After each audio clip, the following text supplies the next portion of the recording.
भारत और पाकिस्तान के बीच चल रहे तनाव के बीच बीती रात लगातार फायरिंग और गोले दागे गए। इसमें बताया जा रहा है कि पाकिस्तान को भारी नुकसान हुआ है, यहां तक कि कराची से लेकर रावलपिंडी तक, जो कि कल प्रेस कॉन्फ्रेंस में भी सेना के द्वारा बताया गया था कि तमाम ठिकानों पर जवाबी कार्रवाई की गई है। दरअसल ये कार्रवाई एक जवाब के तौर पर है, जो कि पाकिस्तान लगातार कोशिश कर रहा है भारत के उन तमाम ठिकानों को, उन तमाम जगहों को निशाना बनाने की, जिससे कि वो भारत के जवाब का बदला ले सके। लेकिन कई मुश्किलें सामने जो हैं पाकिस्तान के हैं, जिसमें चाहे S-400 हो और वो तमाम सुरक्षा प्रणाली, जिसमें पाकिस्तान अब कुछ कर नहीं पा रहा है। ऐसे में बड़ी बात, पहले खबर बता दें कि दरअसल फिलहाल जो तनाव चल रहा है, बीती रात जब IPL का मैच चल रहा था उसको कैंसिल कर दिया गया और पूरे ही मैच यानी कि पूरे प्रोग्राम यानी पूरे लीग को पूरे लीग को वो स्थगित कर दिया गया है। सस्पेंड कर दिया गया है। क्या कहना है? देखिए, सबसे बड़ी बात यहाँ पर एक, जैसे कि आपने शुरुआत किया कि हमले जो है वो लगातार हो रहे हैं और बैक टू बैक हम देख पा रहे हैं कि हिंदुस्तान की तरफ से भी तमाम हमलों को नष्ट भी किया जा रहा है, उन्हें नाकाम किया जा रहा है। और सबसे बड़ी बात यहाँ पर है कि जो हमारे डिफेंस सिस्टम है, जो एयर डिफेंस सिस्टम है, वो कितने मजबूत हैं, इस हमले के बाद हम ये समझ पा रहे हैं। हालांकि जानकारी ये भी है कि तमाम बातें सामने कि लगभग 3 लेयर की जो डिफेंस सिस्टम है वो हिंदुस्तान ने बना रखी है, चाहे वो पश्चिमी लोकेशन की बात करें, चाहे वो अलग अलग तमाम लोकेशंस की बात करें। लेकिन सबसे बड़ी बात यहां पर है कि S-400, जिसे सुदर्शन चक्र के तौर पर कहा जा रहा है, वही आकाश की आप बात कर लीजिए, ये वो डिफेंस सिस्टम है जिसने पाकिस्तान को यह बता दिया है कि हिंदुस्तान अब वो हिंदुस्तान नहीं है कि आप हमला करेंगे फिर हम सोचेंगे फिर हमारा डिप्लॉयमेंट बहुत धीरे होगा। अब ऐसा कुछ भी नहीं है। अगर आपने पहलगाम में हमला किया 22 अप्रैल को, तो हमने थोड़ा वक्त लिया क्योंकि वो हमारी एक स्ट्रेटेजी थी, प्लानिंग थी, और उसके बाद जो एग्जीक्यूशन हुआ है उसकी वजह से पाकिस्तान ये समझ चुका है कि हिंदुस्तान बदल चुका है, घर में घुसकर मारने वाला है। पंकज सर। बिल्कुल। और पंकज जी, ये बताइए कि जिस तरीके से सुबह जब जैसे ही सवेरा हुआ तो कई जगहों पर वो तमाम मिसाइलें दिखी और वो तमाम सबूत दिखे जो कि पाकिस्तान की तरफ से भारत की तरफ युद्ध के तौर पर भेजे गए थे, लेकिन यहाँ पर जो सुरक्षा प्रणाली थी उससे उनको नस्तानाबूद कर दिया गया। क्या लगता है कि आखिर पाकिस्तान का क्या होने वाला है? देखिए, पाकिस्तान को जो चीन की तरफ से झुंझुना मिला था, उस झुंझुने को आज भारत के जो सरहदी इलाकों में कई जगहों पे वो झुंझुना देखने को मिला है। और मजे की बात यह है, जो ये झुंझुना अब जब प्रदर्शनी लगेगी तो चीन के माल की एक तरह से प्रदर्शनी होगी।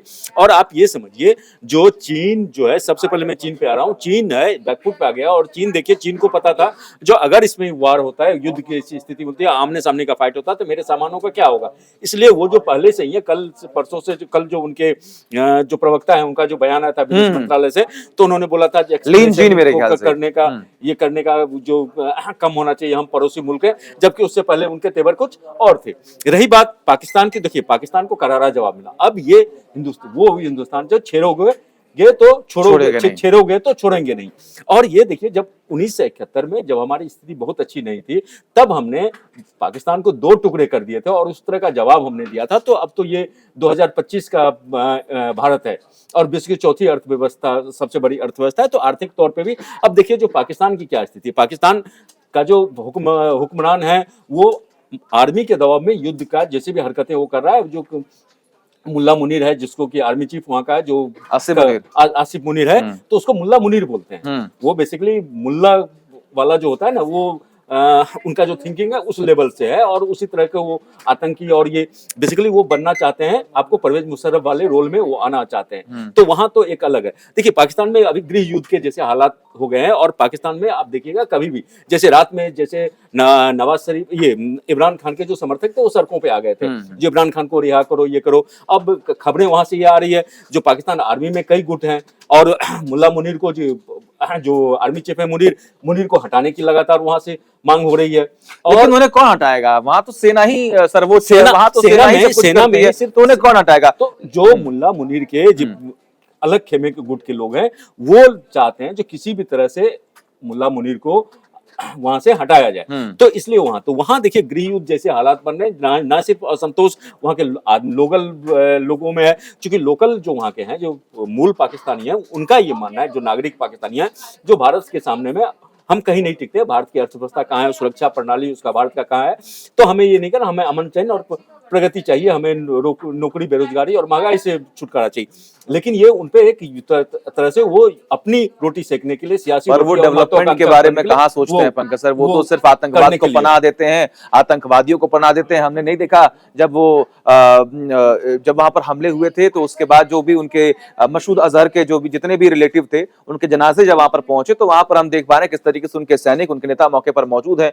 अब आप खुद सोचिए कि जो अपने आतंकियों को पनाह देकर उनके जनाजे में जाकर शामिल हो रहा है, उनकी उनकी आइडियोलॉजी क्या होगी, उनकी जो नीयत है वो क्या होगी? ये देखिए, तो यही बात है, जो ये जो पाकिस्तान का जो इसको जनाजे में जो आतंकी के जनाजे, अजहर मसूद के जो भाई के जनाजे में सभी लोग वो थे, तो और जिस तरह से पाकिस्तान के उसमें झंडे में उसको हाँ, लपेट के वो किया गया, तो उसके बाद ये जो तस्वीर है ना सिर्फ पाकिस्तान के आवाम ने देखा, पूरी दुनिया ने इसे देखा। और पाकिस्तान का ये कहना जो हम आतंक के साथ नहीं है, या फिर हम वो जो सो कॉल्ड वो कहता था जो हम खुद पीड़ित हैं, तो ये जग जाहिर हो गया। अब जो है सो पाकिस्तान को एफटीए में शामिल करने में मुझे नहीं लगता है जो ज्यादा दिक्कत होनी चाहिए, क्योंकि भारत लगातार उसको डिमांड कर रहा है। जैसे आईएमएफ से उसको पैसे मिलने वाले थे, तो मुझे नहीं लगता जब उसे आईएमएफ से पैसे उसे मिलेंगे।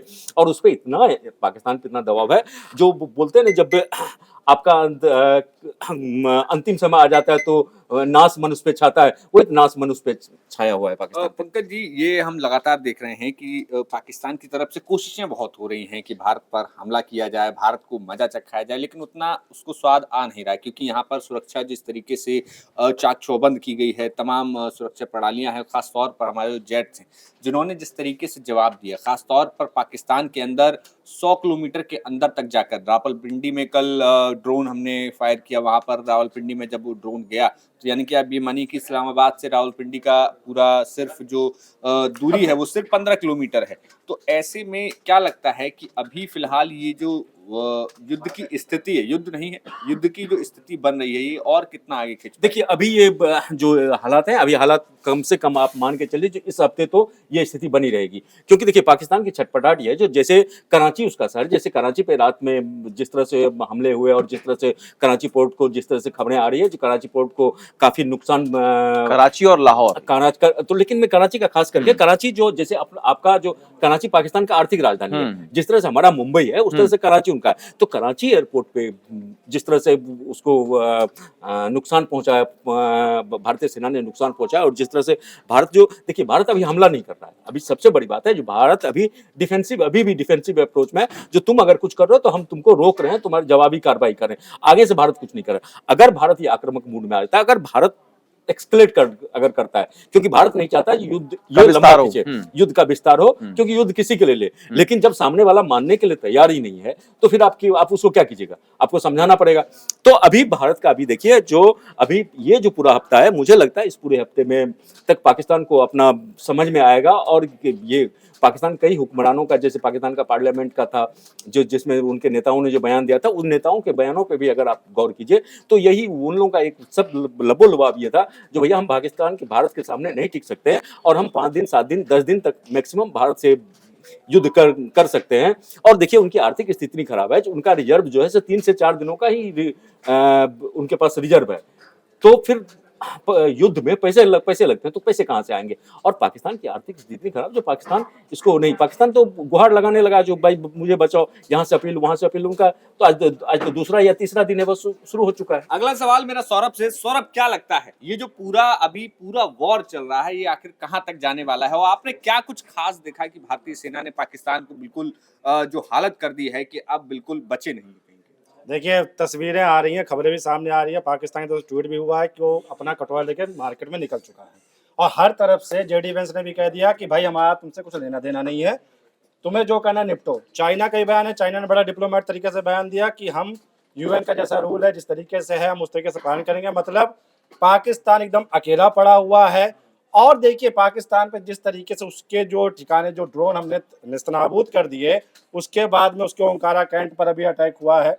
क्या हुआ है वो सारी डिटेल आर्मी बाद में देगी। लेकिन पाकिस्तान पर एक समय एक और खतरा मंडरा रहा, हुआ है बाढ़ का। हमने हमारी तरफ से जो चिनाब और सहवाल डैम से जो पानी छोड़ी गई है, तो अब मुझे लगता है पाकिस्तान में जो थोड़े बहुत आतंकी बच रहे हैं ना, वो भी इसमें बह जाएंगे।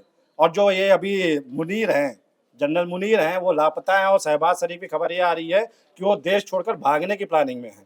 तो कुल मिलाकर के पाकिस्तान इस समय पूरी तरीके से बैकफुट पे आ चुका है, पूरी दुनिया ने उससे मुंह मोड़ लिया है और हिंदुस्तान की सेना उसको जवाब दे रही है और ये बोल रही है कि जब छेड़ोगे तो हम छोड़ेंगे नहीं और घर में घुसकर मारेंगे।